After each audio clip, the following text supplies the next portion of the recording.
ಜಾತ್ರೆ ಕೇತ್ರಿ ಬಂದು ಅಂತಂದ್ರ ಏನ್ರಿ ನಾಟಕಗಳು, ಕೀರ್ತನೆಗಳು, ಕಲ್ಲೆತ್ತೋದು, ಗುಂಡೆತ್ತೋದು, ಏನು ಆಟಗಳು, ಕಸರತ್ತಿನ ಆಟಗಳು, ವಾದ್ಯಗಳು, ವೈಭವಗಳು ನೋಡ್ಬೇಕ್ರಿ. ಸಮಾಜವನ್ನು ಕಟ್ಟುವುದಂದ್ರೆ ಇದಕ್ಕ ಅಂತಾರ. ಮತ್ತೆ ಈ ವರ್ಷ ತುಂಬಾ ತಾಲೀಮ್ನೊಳಗ ಗರಡಿ ಮನ್ಯಾಗ ಪ್ರಾಕ್ಟೀಸ್ ಮಾಡಿದ ಪೈಲ್ವಾನಗ ನೀವು ಕುಸ್ತಿ ಹಿಡಿಯಾಕ ಒಟ್ಟ ಅವಕಾಶನ ಕೊಡ್ಲಿಲ್ಲ ಅಂದ್ರೆ ಅವ ಹೆಂಗ್ ಉಳಿತಾನ? ಉಳಿದಲ್ಲವ. ನಾವೇನು ₹100 ಕುಸ್ತಿ ಅವಾಗ ಪೈಲ್ವಾನ್ಗೆ 50 ರೂಪಾಯಿ, 100 ರೂಪಾಯಿ, 1000 ರೂಪಾಯಿ ಕೊಡ್ತೀವಿ. ಅವ ವರ್ಷ ತುಂಬಾ ಏನ್ ಹಾಲು ಕೊಡ್ದಿರ್ತಾನಲ್ಲ, ಒಂದ್ ದಿವ್ಸಕ್ಕೆ ಖರ್ಚಾಗುದಿಲ್ಲ ಅದು. ತಂದೆ ತಾಯಿ ಮಗನ ಇದನ್ನ ನೋಡಿ, ನಮ್ಮ ಮಗ ದೊಡ್ಡ ಪೈಲ್ವಾನ್ ಅದನ್ರಿ. ಪೈಲ್ವಾನ್ ಯಾವಾಗ ಕುಸ್ತಿ ಹಿಡಿಯವ? ಬಸವಣ್ಣ ಜಾತ್ರೆ ಬಂದ್ರೆ ಕುಸ್ತಿ ಹಿಡಿದಲ್ಲ. ನಾ ಬಸವಣ್ಣ ಅಂದ್ರೆ ಬಸವಣ್ಣ ಅಂತ ಹೇಳುದಿಲ್ಲ, ಒಟ್ಟು ನಮ್ಮೆಲ್ಲ ಜಾತ್ರೆಗ ನೀವೆಲ್ಲ ನಡೀವಿ. ಗೀಗೆ ಪದ ಆಡೋರು ಎಲ್ಲಿ ಆಡ್ಬೇಕು? ಜಾತ್ರೆಗ ಆಡ್ಬೇಕು. ಅಲ್ಲಿ ಆಡಿದ್ದನ್ನು ಕೇಳಿದ್ರ ಮುಂದೆ ತಮ್ಮ ಊರಿಗೆ ಕರ್ಕೊಂಡು ಹೋಗ್ತಾರೆ. ನಾಟಕಗಳನ್ನ ಎಲ್ಲಿ ಮಾಡ್ಬೇಕು? ನಾಟಕಗಳಂದ್ರೆ ನಮ್ಮ ಕಣ್ಣೆದ್ರಿಗಿನ ಕನ್ನಡಿಗಳಿವು. ನಮ್ಮ ಏನ್ ತಪ್ಪೈತಿ, ಏನ್ ಸರಿ ಐತಿ ಅನ್ನೋದನ್ನ ತೋರಿಸುವಂತ ಕನ್ನಡಿಗಳಂದ್ರನ ನಾಟಕಗಳು. ಪುರಾಣ ಪ್ರವಚನಗಳು, ಬಸವಣ್ಣ ದೇವ್ರ ಗುಡಿನೇ ಇರ್ಲಿಲ್ಲ, ಊರಾಗ ದೇವ್ರ ಗುಡಿ ಇರ್ಲಿಲ್ಲ ಅಂದ್ರೆ ನೀವು ಪುರಾಣ ಪ್ರವಚನ ನಡೆಸೋರು ಇದ್ರಿಂದ. ಅದಕ್ಕೂ ಬೆನ್ನ ಹಂಚಾರಪ್ಪ. ಅದು ದೇವ್ರ ಅಟ್ಟೈತನ, ಅದ್ರ ಪುರಾಣ ಬೇಡ, ಇದ್ರ ಪುರಾಣ ಬೇಡ, ನಮ್ದ ಅಟ್ಟ ಹೇಳ್ಬೇಕಂತ. ಅದೇ ಮಕ್ಕಳ ನಿಮ್ದ ಅಟ್ಟ ಹೇಳ್ಬೇಕಂತ. ಏನ್ ಹೇಳಂಗೈತಪ್ಪ ನಿಮ್ದು? ಹಗಲತ್ತೊಂದ್ ನಮೂನಿ, ರಾತ್ರಿ ಒಂದ್ ನಮೂನಿ. ನಿಮ್ದು ಏನ್ ಪುರಾಣ ಹೇಳೋದು? ಏನ್ ಹೇಳೋದು ಪುರಾಣ? ಮತ್ತ ಧರ್ಮ ಕಟ್ತಾರ ಹುಡುಗರೆಲ್ಲ ಕೂಡಿ ಬಸವಣ್ಣಪ್ಪನ ಹೆಸರ್ಲಿ. ಮತ್ತ ಅದು ಹಂಗ ಖಾಲಿ ನಿಂದ್ರಾಕ್ ಹೋಗುದಿಲ್ಲ ಕುಡಿಲಾರ್ದ. ಈ ಕುಡುಗರೆಲ್ಲ ಕೂಡಿ ಧರ್ಮ ಕಟ್ಟಾಕ ಎಲ್ಲಿ ತೊಳ್ಕೋಬೇಕು ಮರ? ತಪ್ಪುಟ್ರೆಲ್ಲ ಸೇರಿ ಏನೋ ಮಾಡಕ್ ಹೊಂಟಿದ್ರಂತಲ್ಲ. ಎಷ್ಟು ಚಂದ ಭಕ್ತಿ ಪಂಥ ಬೆಳೆದು ಬಂದೈತಿ. ಬಸವಣ್ಣ ಬೆಳೆಸಿಕೊಟ್ಟ ನಮಗ. ಆ ಬಸವಣ್ಣಪ್ಪನ ವಚನಗಳನ್ನು ಓದಿ ಅನುಭವಿಸಿ ಆಚರಣೆ ಒಳಗೆ ತಂದ್ರ ಎಂತ ದೊಡ್ಡ ಸಮಾಜ ತಯಾರಾಕೈತಿ. ಅದನ್ನು ಬಿಟ್ಟು ಇದು ಬೇಡ, ಅದು ಬೇಡ, ಎಲ್ಲಿವರ ಒಂದೆರಡು ಮಾತು ಆರಿಸ್ಕೊಳ್ಳೋದು, ಅವು ಸಾಂದರ್ಭಿಕಿದ್ದನ್ನ ತಗೊಂಡು ಅವ್ರ ಮ್ಯಾಗ ಜನರನ್ನು ದಾರಿ ತಪ್ಪಿಸೋದು. ಮಂದಿ ಕೇಳಿದವ್ರು ಏನಾರ ಮಾಡಕ್ ಹೊಂಟಿರಿ ನೀವು? ಅವ್ರಂದ್ರೆ ಇಲ್ಲ, ನಾವು ಬಿಡುದಿಲ್ಲ.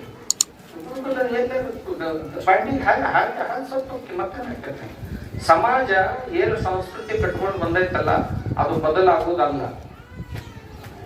ನೀವೇನೇ ಹೇಳ್ರಿ, ದೇವ್ರ ಪೂಜೆ ಮಾಡ್ಬೇಡ ಅಂದ್ರೆ ಬಿಡಂಗಿಲ್ಲ. ನಮ್ಮ ಮಂದಿಗೆ ಎಲ್ಲರಿಗೂ ದೇವ್ರದಾವ್, ಮನಿ ದೇವ್ರ ಅಂತ ಅದಾವ್, ಕುಲದೇವ್ರ ಅಂತ ಅದಾವ್, ಕುಲಸ್ವಾಮಿ ಅಂತ ಅದಾವ್. ನಿಮ್ಮ ಅಜ್ಜ ಬಂದು ಹೇಳಿದ್ರು ನಮ್ಮ ಮಂದಿ ಕೇಳೋದಲ್ಲ ಅಂತ ಹೇಳಿದ್ ನಾವು. ಇದ್ರ ಕೈ ಹಾಕಕ್ಕ ಹೋಗ್ಬೇಡ. ಮನಿ ಗುರುಗಳು ಎಲ್ಲ ಮಾಡ್ಕೊಂಡು ಹೋಗ್ತಾರೆ. ಶಾಣ್ಯರ ಮಂದಿ ಶಾಣ್ಯರ. ನೀವ್ಯಾಕೆ ಹಂಗ ಮಾಡ್ತೀರಿ? ನಿಮಗೊಂದ್ ಜನ ಮನುಷ್ಯನಾಗ ಸಂಶಯ ಇದ್ರೆ ಬರ್ರಿ ಮುಂಜಾನೆ. ಇದೇನ್ ಕಾರ್ಯಕ್ರಮ ನೀವು ಮಾಡಿದ್ರಲ್ಲ ಸ್ವಲ್ಪಾದ ಅವರು, ಇದನ್ನ ಮಾಡಿ ಇದನ್ನ ನೋಡಿದ್ರಂತಂದ್ರೆ ತಲೆನೇ ಕೆಟ್ಟ ಹೋಗ್ತಾವು. ಇರ್ಲಿಕ್ಕಂದ್ರ ಏನಾರ ಕೂಡ ಸತ್ತರ ಹೋಗ್ತಾವು. ಎಪ್ಪಡು ಹೊಂಟೈತಲ್ಲ ಸಮಾಜ ಅಂತ. ಹಂಗೆ ನೋಡ್ರಿ, ನಾವು ಕಟ್ಟು ಕೆಲಸ ಮಾಡ್ಬೋದು, ಯಾವ್ದೊಂದು ಕೆಡುವ ಕೆಲಸ. ಸಿದ್ದೇಶ್ವರ ಅಪ್ಪಳೊಂದು ಮಾತು ನಮ್ಗೆ ಹೇಳ್ತೀನಿ ನೋಡ್ರಿ. ನಮ್ಮ ಹಿರಿಯರು ಏನೇನು ರೂಢಿ, ಆಚರಣೆಗಳು, ಸಂಸ್ಕಾರಗಳು, ಹಬ್ಬಗಳು, ಹರಿದಿನಗಳು ಅಂತ ಏನೇನು ಮಾಡ್ಯಾರ, ಅದೆಲ್ಲ ಸಮಾಜ ಕಟ್ಟು ಸಲುವಾಗಿ ಮಾಡ್ಯಾರ. ಮತ್ತು ಸಂಸಾರ ಸುಸಹ್ಯ ಆಗ್ಬೇಕು, ಸಹನೀಯ ಆಗ್ಬೇಕು, ಅಸಹ್ಯ ಆಗ್ಬಾರ್ದು, ಸುಸಹ್ಯ ಆಗ್ಬೇಕು.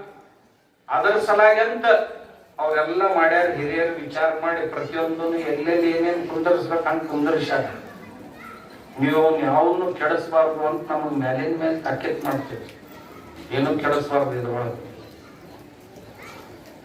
ಒಬ್ಬ ತನ್ನ ಬಸ್ಲಿ ಪೂಜೆನ ಯಾಕೆ ಮಾಡ್ತೀರಿ ಅಂತ ಅಂದ, ಮಾಡೋದು ಬಿಟ್ಟ ಎಡಿ ಬಿಟ್ಟು ಸತ್ತವ. ಬಸ್ಲಿ ಪೂಜೆ ಮಾಡಿದ್ರಂದ್ರ ಕುಂಕುಮ ಹಚ್ಚಿರ್ತಾರ, ಹೋಗಾಗ ಬರಾಗ ಕಾಣ್ಬೇಕದು ಕೆಂಪಗ. ನಮ್ ಹಿರಿಯರ್ ಎಷ್ಟು ಬುದ್ಧಿವಂತರು ನೋಡ್ರಿ. ಹೋಗಾಗ ಬರಾಗ ಕಾಣ್ತತಿ, ಕಾಣ್ಲಿ ಅಂತ ಹಚ್ಚಿದ್ರಿ. ಮನೆ ಮುಂದೆ ರಂಗೋಲಿ ಯಾಕೆ ಹಾಕ್ತೀರಿ ಅಂದ್ರು.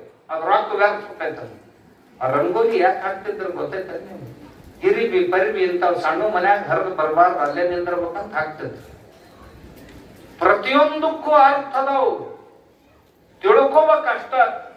ತಿಳ್ಕೊಳ್ಳೋದು ದ್ರಾಕ್ಷಿ ಬಾಯಿ ಬರ್ಲಿಲ್ಲ ಅಂದ್ರೆ ಹುಳಿ ಐತಾಳದು ಅನ್ನೋದ್ರಾಗ ಏನ್ ಅರ್ಥ? ಯವ ಜಗತ್ತೇನಕ್ ಅನ್ನೋಲ್ದ ಎದ್ದುಗಳನ್ನ ಇವತ್ತಿನವರೆಗೂ ನಮ್ಮ ಅವ್ವಗಳು ಎಲ್ಲ ಹಬ್ಬ ಹುಣ್ಣಿಮೆ ಚಂದಾಗಿ ಇಟ್ಕೊಂಡು ಬಂದ. ಹಬ್ಬ ಹುಣ್ಣಿಮೆ ಅಮಾವಾಸ್ಯೆ ಬಂದು ಅಂದ್ರೆ ಮನೆ ತೊಳೆದು ಸಾರಿಸಿ ಮುಂಜಾನೆ ಎದ್ದು ಸ್ನಾನ ಮಾಡಿ ನೈವೇದ್ಯ ಮಾಡಿ ದೇವರಿಗೆ ಎಲ್ಲಾ ದೇವರುಗಳಿಗೆ ನೈವೇದ್ಯ ಕಳಿಸಿ ಊಟ ಮಾಡಿಸೋದಿದ್ದು ಪದ್ಧತಿ. ಏನು ಆ ದೇವರದನ್ನ ದೇವರಿಗೆ ಅರ್ಪಣೆ ಮಾಡಿ ಸ್ವೀಕಾರ ಮಾಡಿದ್ರೆ ನಮ್ಮ ಪ್ರಪಂಚ ಪ್ರಸಾದ ಆಗ್ತದೆ. ಪ್ರಸಾದ ಅಂದ್ರ ಪ್ರಸನ್ನತೆ. ಪ್ರಸನ್ನತೆ ಅದನ್ನ ಬಿಟ್ಟು ಏನ್ ಮಾಡ್ತಾರೆ? ಅದನ್ನ ಯಾಕೆ ಮಾಡ್ತಾರೆ ನೈವೇದ್ಯ?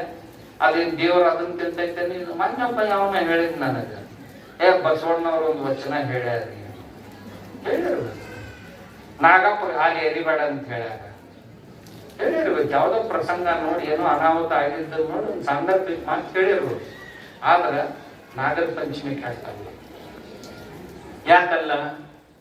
ನಾಗಪ್ಪ ಹಾಗೆ ಎರಿದಲ್ಲಿ ಯಾರು ಅದನ್ನ ಯಾರು ಗೊತ್ತೇ ಇಲ್ಲ. ನಮ್ಮ ಜನ ಹುತ್ತಿನ ಪಕ್ಕದಾಗ ಕಲ್ಲಿಟ್ಟಿರ್ತಿದ್ರು ನಾಗಪ್ಪನು.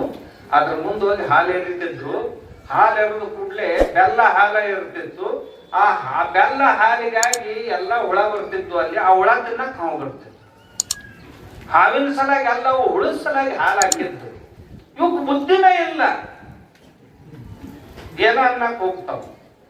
ತಿಳ್ಕೋಬೇಕು ನಮ್ ಹಿರಿಯರು ಹೆಂಗ್ ಮಾಡಿದ್ರು. ನಮ್ ತಾಯಂದ್ರ ಹಾಕಿ ಯಾವ ಹಾವುಗಳು ಸಹಿತ ನಮ್ ಶತ್ರುಗಳಲ್ಲಪ್ಪ ಅಂತ ಶಿವನ ಕೊಳ್ಳಾಗಿಟ್ಟಾರ ಅದನ್ನ ಆಭೂಷಣವಾಗಿ. ಗಣಪತಿ ಹೊಟ್ಟಿ ಕಟ್ಟಾರದು.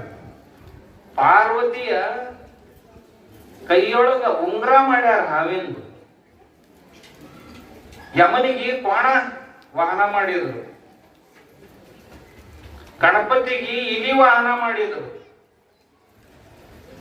ನಂದಿಯನ್ನ ಬಸವಣ್ಣನ ಶಿವನಿಗೆ ವಾಹನ ಮಾಡಿದ್ರು. ದತ್ತಾತ್ರೇಯನಿಗೆ 4 ನಾಯಿ ಆಕಳ ಕೊಟ್ರು ಅವನ ಹಿಂದ. ಯಾಕಂದ್ರೆ ಈ ನಿಸರ್ಗದ ಎಲ್ಲ ಪ್ರಾಣಿಗಳ ಜೊತೆ ನಮ್ಮ ಸಂಬಂಧ ಚಲೋ ಇರಬೇಕು ಅಂತ. ಎಂತ ಸೈನ್ಸ್, ಬ್ಯೂಟಿಫುಲ್ ಸೈನ್ಸ್. ಪ್ರಾಣಿ ಪಕ್ಷಿಗಳ ಜೊತೆ ಸುಮಧುರವಾದಂತ ವ್ಯವಹಾರ ಮಾಡ್ಬೇಕು ಮನುಷ್ಯ. ಯಾರನ್ನು ಶತ್ರು ಅಂತ ತಿಳ್ಕೋಬೇಡ. ಎಲ್ಲರೂ ನಮಗೆ ಉಪಕಾರ ಕಾರ್ಯಗಳನ್ನ ಮಾಡುವಂಥದ್ದು ಅಂತ. ಇದನ್ನೆಲ್ಲ ಬಿಟ್ಕೊಟ್ಟಿವಿ ಅಂದ್ರ ಕುಸಂಸ್ಕಾರಗಳು ಒಳಗೆ ಸೇರ್ತಾವ. ಇವತ್ತಿನ ದಿವಸ ಹೇಳಿದ ನಿಮ್ಗೆ ನಾನು ನಿನ್ನೆ ಓದಿದ ಒಂದು ಘಟನೆಯನ್ನ. 9ನೇ ಹುಡುಗ ಆತ್ಮಹತ್ಯೆ ಮಾಡ್ಕೊಂಡು ನಮ್ಮಲ್ಲಿ ಕೊಲ್ಲಾಪುರದಾಗ ಪಂಚಗಂಗಾ ನದಿ ಮೇಲೆ ದೊಡ್ಡ ಬ್ರಿಡ್ಜ್ ಕಟ್ಟಾರೆ. ಒಂದು 30 ಫೂಟ್ ಕೆಳಗೆ ನೀರು ಮ್ಯಾಗಿಂದ ಜಿಗಿದು ಹುಡುಗ ಸತ್ತು. ಯಾಕೆ ಸತ್ತೋತು ಅಂತಂದ್ರ ಅವ ಏನೋ ಮೊಬೈಲ್ದಾಗ ನೋಡ್ತಿದ್ನಂತ. ಅವ್ರ ರಾಜ್ಯ ಬೇದ್ನಂತ. ಅಷ್ಟು ಸಹಿತ ಸಹನ ಆಗ್ಲಿಲ್ಲ. ಹೋಗಿ ಹೊಳ್ಯಾಗ್ಬಿಟ್ಟು ಸತ್ತು. ಎಲ್ಲಿಗೆ ಬಂದು ನಿಂತೀವಿ ನಾವು? ನಮ್ಮ ಮಕ್ಕಳಿಗೆ ಸಂಸ್ಕಾರ ಮಾಡ್ಲಾರ್ದ ಈ ಪರಿಸ್ಥಿತಿ. ನಿನ್ನೆ ಒಂದು ಪೇಪರ್ದಾಗ ಓದ್ತೆ, ಹೇಳಿ ಸತ್ಲಂತ ಮಗಳು ಕೂಡ ಮದ್ವೆ ಮಾಡ್ಕೊಂಡು ಒಬ್ಬ 70 ವರ್ಷದ. ನಾನು ಉಳಿದಿದ್ದೇನೆ ಡಿಟೇಲ್ ಹೇಳುದಿಲ್ಲ. ನಿನ್ನೆದ ಘಟನೆ. ಏನಿದು ಸಂಸ್ಕಾರ? ಎಲ್ಲಿಗೆ ಬಂದು ನಿಂತೀವಿ ನಾವು?